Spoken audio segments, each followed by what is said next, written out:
Let me start with something that happened on June 3, 2025. The United States Secretary of State stood at a podium in Doha and said, and I want you to remember this exact phrase, "We welcome Pakistan's constructive role in facilitating dialogue between the United States and Iran." Hold on to that sentence.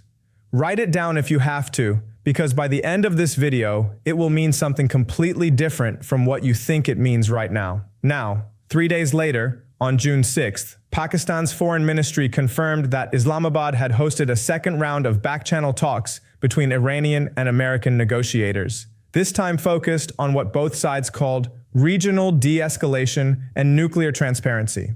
The Western press ran it as a breakthrough. CNN called it a rare diplomatic opening. The BBC framed it as Pakistan emerging as an honest broker. Reuters quoted a senior State Department official saying the channel was surprisingly productive. And on that same day, June 6th, Iran's Supreme National Security Council published a statement that almost nobody in the Western press picked up.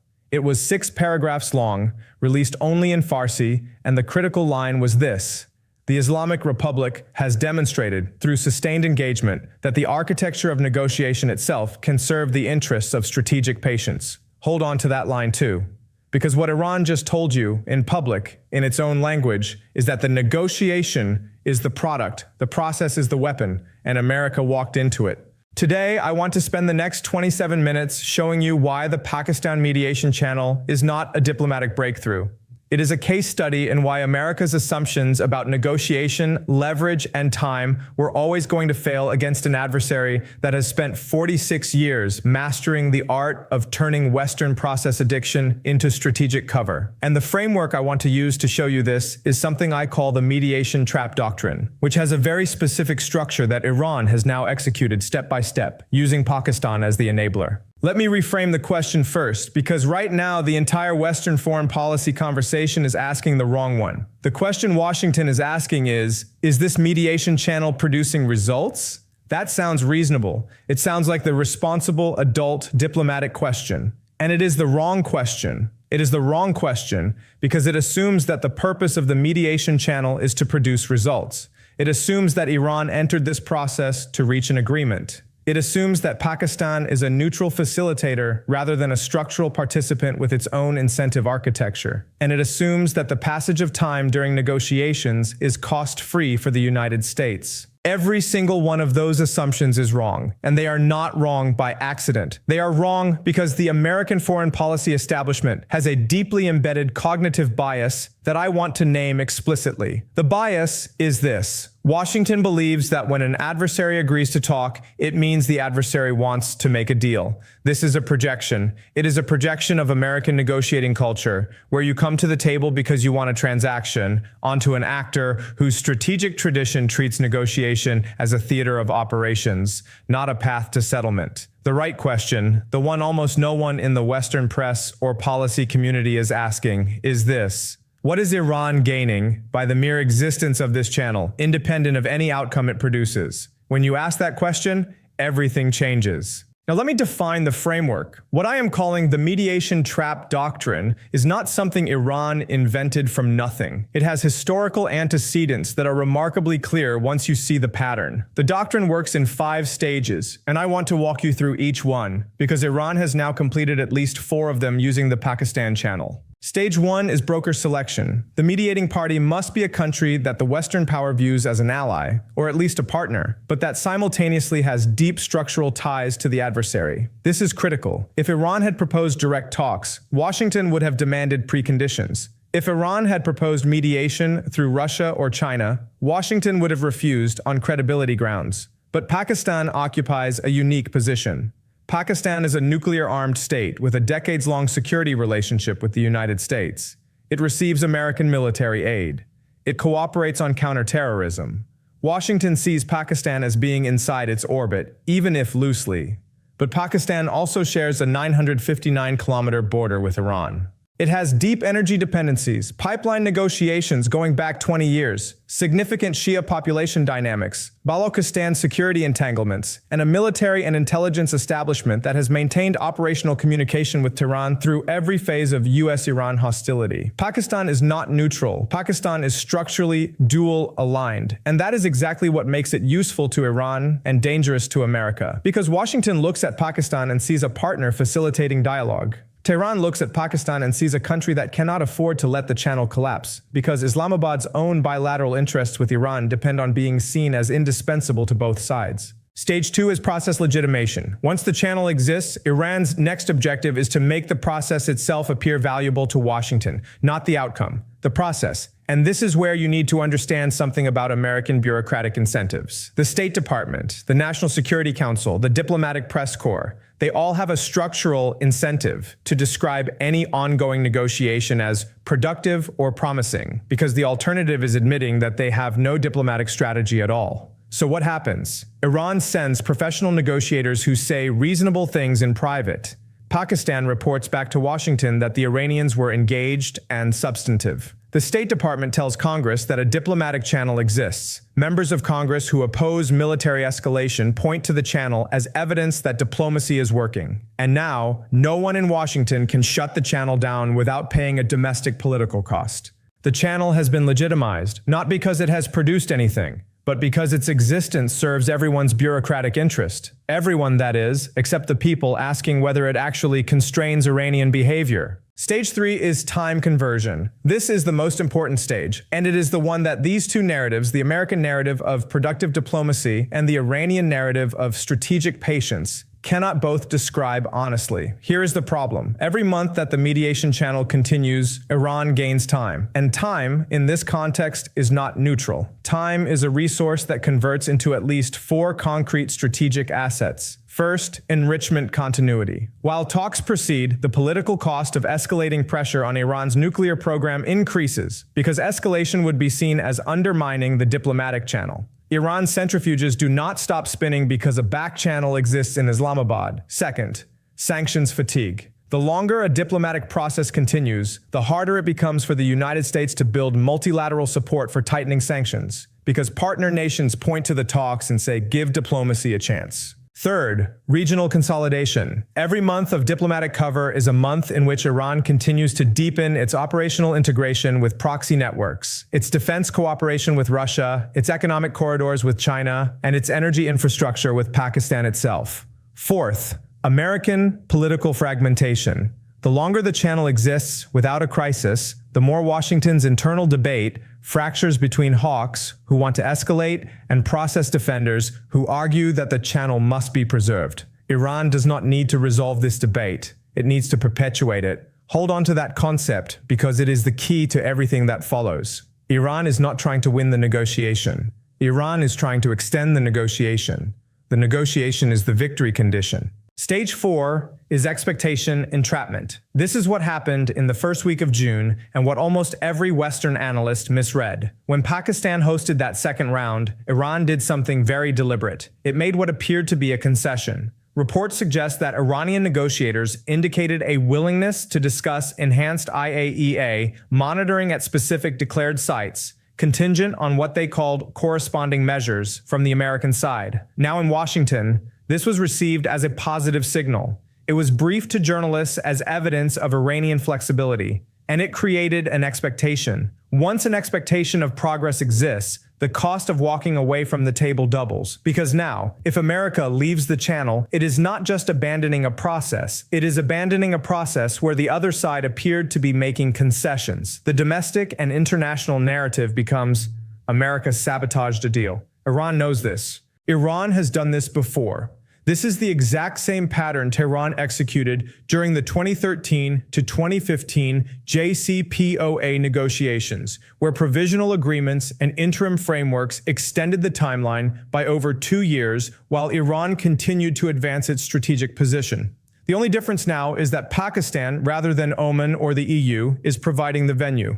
And Pakistan, unlike those earlier mediators, has its own nuclear equities that make the dynamic even more structurally complex for Washington. Stage 5. And this is the one that has not yet fully materialized, but that I believe is now in motion, is exit reversal. In the exit reversal stage, Iran engineers a situation where the United States is the party that appears to break the channel. Iran does this by gradually introducing conditions it knows Washington will eventually reject, but introducing them slowly enough that each individual condition seems minor. A request for partial sanctions relief as a confidence-building measure, a demand that certain military exercises in the Gulf be paused during negotiations, a requirement that any monitoring framework be mutually applicable, implying American facilities would face reciprocal inspection. Each of these is individually presented as reasonable within a diplomatic context, but cumulatively, they construct a framework that no American administration can accept without appearing to concede parity to Iran. And when Washington finally rejects one of these conditions, Iran turns to the global south, to Beijing, to Moscow, to Ankara, to Islamabad itself, and says, "We were at the table. We were flexible. America chose confrontation. The trap closes." And America is left having spent months in a process that produced no constraints on Iranian behavior, but that Iran now uses as evidence of American bad faith. Now let me show you the evidence ladder, because this is not theory. This is a pattern that has already played out in recent months, and the numbers are damning. Let me give you the first number. Between October 2024 and June 2025, according to the IAEA's own quarterly reports, Iran's stockpile of uranium enriched to 60% purity increased by approximately 31%. 31%. That is not a number that is consistent with a country that is negotiating in good faith to constrain its nuclear program. That is a number that is consistent with a country using the existence of a negotiation to buy time for exactly the kind of accumulation that the negotiation is supposedly meant to prevent. Here's the second number. Pakistan facilitated at least 4 known backchannel exchanges between December 2024 and June 2025. During that same period, Iran finalized a 25-year energy cooperation agreement with Pakistan that had been stalled for nearly a decade. The Iran-Pakistan gas pipeline, which the United States had spent years pressuring Islamabad to abandon, moved from a dormant project to an active construction timeline during the exact months that Pakistan was positioning itself as America's honest broker. These two narratives cannot both be true. Pakistan cannot simultaneously be a neutral facilitator of American interests and a state that is deepening its structural economic integration with the country America is trying to constrain. And yet, Washington is operating as if both of these things are happening independently, as if the gas pipeline and the mediation channel exist in separate diplomatic universes. They do not. Here's the third piece of evidence I want you to sit with. In April 2025, Iran conducted a joint naval exercise with Pakistan in the Gulf of Oman. I want you to understand what that means structurally. The country that is mediating between America and Iran simultaneously conducted a military exercise with Iran in waters that are directly relevant to American force projection in the Persian Gulf. Imagine if, during the Camp David Accords, Egypt had conducted a joint military exercise with Syria while Jimmy Carter was in the room. That is the structural equivalent of what happened. And almost no Western outlet treated it as contradictory to the mediation narrative. Here is what no one is measuring. And this is the most dangerous data point of all. Since the Pakistan mediation channel became publicly acknowledged in early 2025, the United States has not introduced a single new sanctions designation against Iran's missile program, not one. The channel's existence has created an informal policy freeze, not because anyone in Washington declared a freeze, but because every agency that would normally push for new designations is now told, don't do anything that undermines the diplomatic track.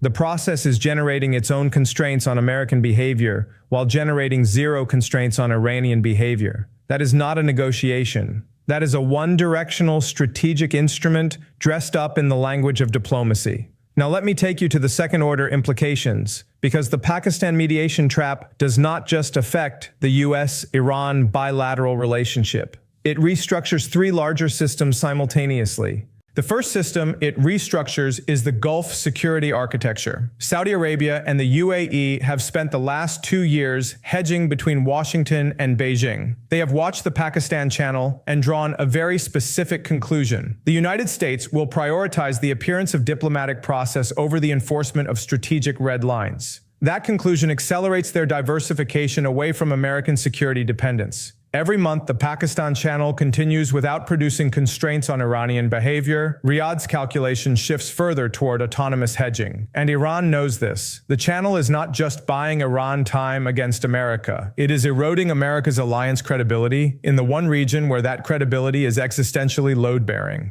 The second system it restructures is China's role as an alternative guarantor. Beijing brokered the Saudi-Iran normalization agreement in 2023. It is watching the Pakistan channel and recognizing that Pakistan, a state in China's own strategic orbit through CPEC and the broader Belt and Road architecture, is now positioned as the indispensable diplomatic node between Iran and the West. If China can consolidate its influence over Pakistan while Pakistan holds this mediating role, Beijing acquires indirect leverage over the most sensitive diplomatic channel in the Middle East, without ever sitting at the table. This is a second-order gain that no one in Washington appears to be tracking. The question is not whether Pakistan is a reliable mediator. The question is who benefits from Pakistan being positioned as a mediator, and the answer is China far more than the United States. The third system, and this is the one that keeps me most concerned, is nuclear proliferation norms. Pakistan is a nuclear weapons state that exists outside the Non-Proliferation Treaty. Iran is a threshold nuclear state that exists inside the NPT, but is systematically eroding its obligations.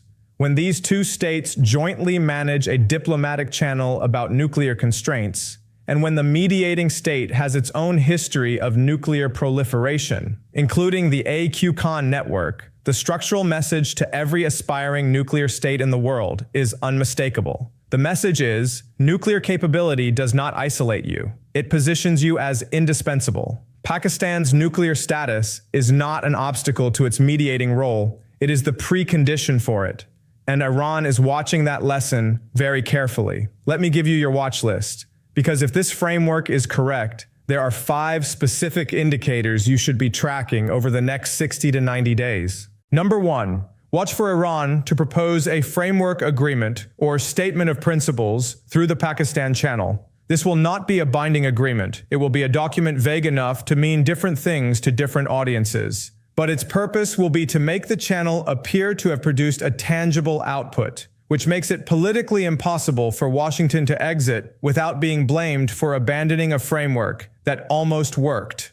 Number 2, watch Pakistan's energy import data from Iran. If the IP gas pipeline construction accelerates while the mediation channel continues, you are watching broker capture in real time. You are watching the mediator become structurally dependent on the adversary it is supposedly constraining. Number 3, watch the IAEA's next report, expected in the coming months. If Iran's 60% enrichment stockpile has increased again during the period of active mediation, you have empirical proof that the channel is providing cover, not constraint. Number 4, watch for a Chinese diplomatic statement endorsing the Pakistan mediation channel. If Beijing publicly blesses this framework, it means China has decided that the channel serves its interests, which means it definitively does not serve Washington's. Number 5, watch for the moment when Iran introduces a condition that it knows America will reject. That is stage 5 of the doctrine. When you see it, you will know the trap is closing. Here's your homework. Go read the IAEA's Quarterly Safeguards Report from March 2025. Compare it to the State Department's language about the Pakistan channel from the same month. Place those two documents side by side and ask yourself, are these two institutions describing the same reality? Because they are not. One is measuring enrichment capacity, the other is measuring diplomatic atmospherics. And America's entire Iran strategy is built on the assumption that the second measurement is a reliable proxy for the first. Let me leave you with this. The question that should be keeping strategists awake tonight is not whether the Pakistan channel will produce a deal. It will not. The question is, when America finally realizes that the channel was the instrument, not the venue, how much irreversible ground will Iran have gained while Washington was measuring progress by the number of meetings held? That question does not have an answer yet, but the structure of the trap is now visible. And if you can see the structure, you can at least stop pretending that the next meeting in Islamabad is a sign of progress. I will see you in the next one.